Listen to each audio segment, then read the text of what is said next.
Hello everyone. आज हम phase rule का लेक्चर 17 स्टार्ट करते हैं। आज का टॉपिक है liquid liquid mixtures. Students, liquid liquid mixtures का मतलब है द्रव द्रव मिश्रण। यदि जब एक द्रव को हम दूसरे द्रव में मिलाते हैं तो तीन प्रकार की स्थितियां बन सकती हैं। एक द्रव दूसरे द्रव में प्रत्येक अनुपात में मिश्रित हो जाए, यह तो हो गई पहली स्थिति। अर्थात जब हम किसी एक द्रव को दूसरे लिक्विड में मिलाते हैं, एक लिक्विड को दूसरे लिक्विड में मिलाते हैं, तो तीन कंडीशंस हो सकती हैं। पहली कंडीशन ये हो कि पहला द्रव दूसरे द्रव में प्रत्येक प्रपोर्शन में यानी हर एक अनुपात में मिश्रित हो जाए, मिक्स हो जाए। For example water and alcohol का मिश्रण। एल्कोहल जल में अथवा जल एल्कोहल में प्रत्येक अनुपात में यानी हर रेशो में, प्रपोर्शन में मिसिबल होता है, मिश्रणीय होता है। इन द्रवों को पूर्णतया मिश्रणीय द्रव या कंप्लीटली मिसिबल लिक्विड्स कहते हैं।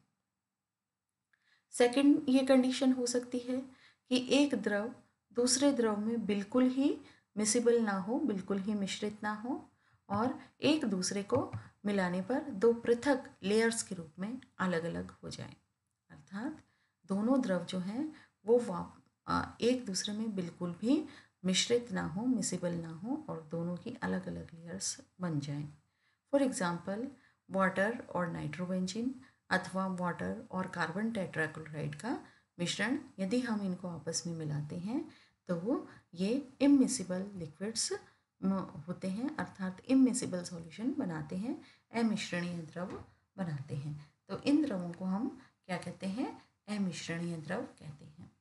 थर्ड कंडीशन ऐसी होती है कि कुछ ऐसे द्रव होते हैं जो एक दूसरे में एक निश्चित सीमा तक ही विलय होते हैं। कुछ ऐसे द्रव होते हैं जो एक दूसरे में एक निश्चित सीमा तक ही विलय होते हैं और ये द्रव जो होते हैं एक निश्चित सीमा यानी कुछ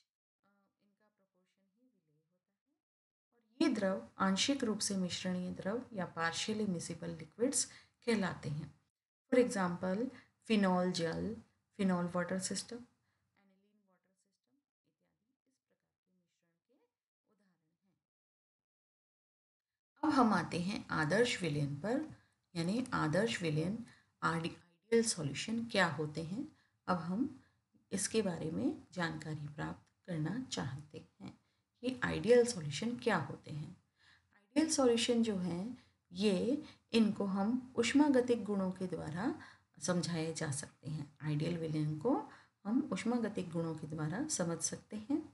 आदर्श विलयन उस विलयन को कहा जाता है जिसमें कोहेसिव फोर्सेस अर्थात ससंजक बल पूर्ण रूप से समान हो।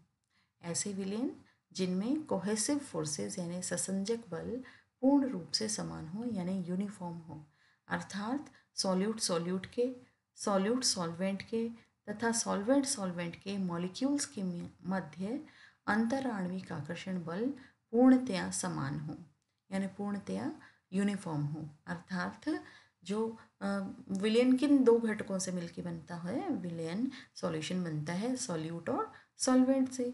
तो किस किस प्रकार के इंटरेक्शन होंगे विलयन में? सॉल्यूट सॉल्यूट इंटरेक्शन होंगे, सॉल्यूट सॉल्वेंट इंटरेक्शन होंगे और सॉल्वेंट सॉल्वेंट मॉलिक्यूल्स के मध्य इंटरेक्शन होंगे। और ये इंटरेक्शन यानी कोहेसिव फोर्सेस, इनके मध्य के जो ससंजक बल हैं यह पूर्णतया होमोजीनियस हो, समान हो, यूनिफॉर्म हो, तब हम ऐसे विलयन को आइडियल सॉल्यूशन या आदर्श विलयन कहते हैं। अब हम पढ़ेंगे आदर्श विलयनों के लक्षणों के बारे में कि आइडियल सॉल्यूशंस के कैरेक्टरिस्टिक क्या होते हैं। तो आइडियल सॉल्यूशन में जो कैरेक्टरिस्टिक हैं वो मुख्य कैरेक्टरिस्टिक में जो फर्स्ट कैरेक्टरिस्टिक है, फर्स्ट इसका लक्षण है वो क्या होता है कि विलेय एवं विलायक अर्थात सॉल्यूट एवं सॉल्वेंट को मिलाने पर कोई ऊष्मा परिवर्तन ना हो, अर्थात ऊष्मा परिवर्तन शून्य हो। जब हम सॉल्यूट को सॉल्वेंट में मिलाते हैं, मिक्स करते हैं, तो ऊष्मा परिवर्तन शून्य होना चाहिए, अर्थात डेल्टा एच मिक्सिंग जो है, change in enthalpy of mixing या हीट ऑफ मिक्सिंग जो है, उसकी वैल्यू कितनी होनी चाहिए? 0 होनी चाहिए। सेकंड ये है कि विलयन का कुल आयतन विलेय तथा विलायक के आयतन के योग के बराबर हो। अर्थात जब हम किसी भी सॉल्यूशन को बनाते हैं तो उसमें सॉल्यूट और सॉल्वेंट को मिलाते हैं। सॉल्यूट और सॉल्वेंट के जितना वॉल्यूम हम लेते हैं उतना ही वॉल्यूम का सॉल्यूशन का वॉल्यूम होना चाहिए। अर्थात विलयन का कुल आयतन विलेय तथा विलायक के आयतन के योग के बराबर हो, अर्थात आयतन परिवर्तन शून्य हो। अर्थात जब हम सॉल्यूशन बना रहे हैं तो change in volume of mixture is equal to 0। Third property ये होती है कि विलयन सांद्रता की प्रत्येक सीमा में राउल के नियम का अनुपालन करते हैं। अर्थात सभी विलयन किसका नियम, कौन से नियम का अनुपालन करेंगे? राउल के नियम का अनुपालन करेंगे। अब हम पढ़ते हैं कि राउल का नियम होता क्या है। राउल्स लॉ या राउल का नियम। According to Raoult's law, Raoult के नियम के अनुसार द्रवों के अणुओं की द्रव अवस्था से गैसीय अवस्था में पलायन करने की प्रकृति द्रव के जो मॉलिक्यूल्स हैं, लिक्विड के मॉलिक्यूल्स हैं, वो लिक्विड स्टेट से गैसियस स्टेट में जाने की टेंडेंसी रखते हैं, नेचर रखते हैं। और इसी नेचर के कारण लिक्विड्स में वेपर प्रेशर उत्पन्न होता है। और वेपर प्रेशर जो है, यह वेपर प्रेशर जो है, यह क्या होता है? ये राउल के नियम से संबंधित होता है। द्रवों के विलयन में यदि दोनों द्रव वाष्पशील होते हैं, अब हमारा जो सॉल्यूशन है उसमें जो दो लिक्विड्स मिले हुए हैं, ये दोनों ही लिक्विड, दोनों ही द्रव यदि वाष्पशील हों तो क्या होगा? दोनों ही द्रवों के अणुओं की जो है एस्केपिंग टेंडेंसी होगी, यानी पलायन करने की प्रकृति होगी। अब एक आदर्श विलयन में प्रत्येक अवयव का अपना एक निश्चित वाष्प दाब होता है। जो कि आइडियल सॉल्यूशन होता है उसमें प्रत्येक अवयव यानी प्रत्येक द्रव का अपना एक निश्चित वेपर प्रेशर होता है। और संपूर्ण द्रव का, संपूर्ण विलयन का वेपर प्रेशर जो होगा वो प्रत्येक अवयव के वेपर प्रेशर के योग के बराबर होगा। और यह क्या है? डाल्टन का आंशिक दाब का नियम है ना। तो इस प्रकार हम कहेंगे कि संपूर्ण विलयन का वेपर प्रेशर प्रत्येक द्रव के वेपर प्रेशर या अवयव के वेपर प्रेशर के बराबर होता है। अब यदि पी ए द्रव ए का वेपर प्रेशर हो और पी बी द्रव बी का पार्शियल प्रेशर हो, है ना। पी ए द्रव ए का पार्शियल प्रेशर हो और पी बी द्रव बी का पार्शियल प्रेशर यानी आंशिक दाब हो, तो कुल दाब का मान कितना हो जाएगा? द्रव ए का आंशिक दाब प्लस द्रव का बी का आंशिक दाब, यानी small P A plus small P. अब राहुल के नियम की सहायता से हम प्रत्येक अवयव का आंशिक दाब निम्न प्रकार से ज्ञात कर सकते हैं। राउल का नियम क्या कहता है? राउल का नियम कहता है कि एक निश्चित ताप पर किसी विलयन के वाष्पशील अवयव का वाष्प दाब उस अवयव के विलयन में मोल भिन्न तथा शुद्ध अवयव के वाष्प दाब के गुणनफल के बराबर होता है।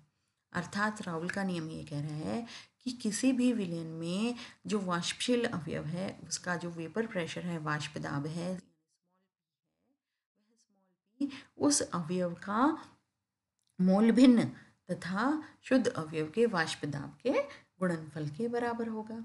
माना ए तथा बी दो वाष्पशील यानी वेपराइजेबल पूर्णतया मिश्रित द्रव हैं।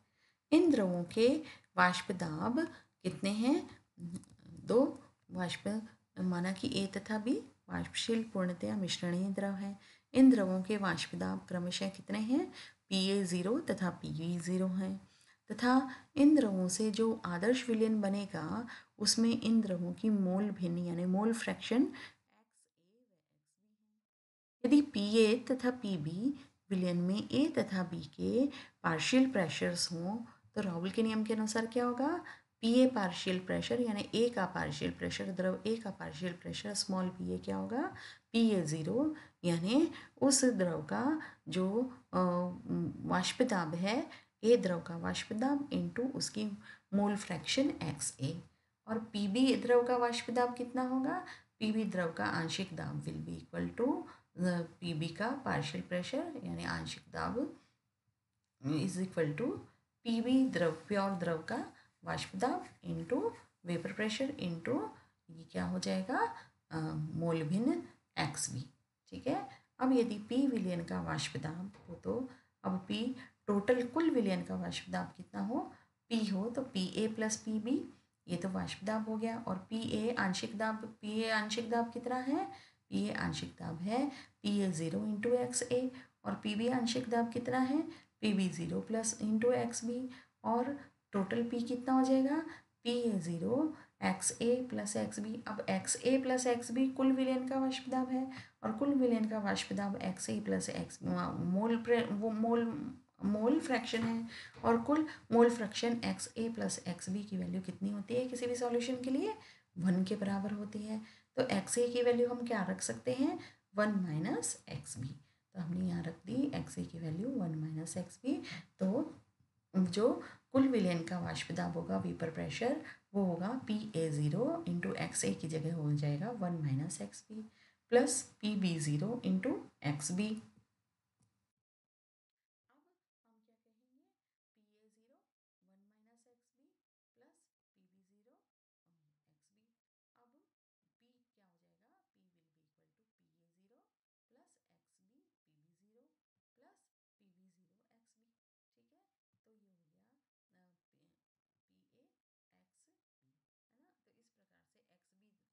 एक्स बी को कॉमन निकालने पे हमारी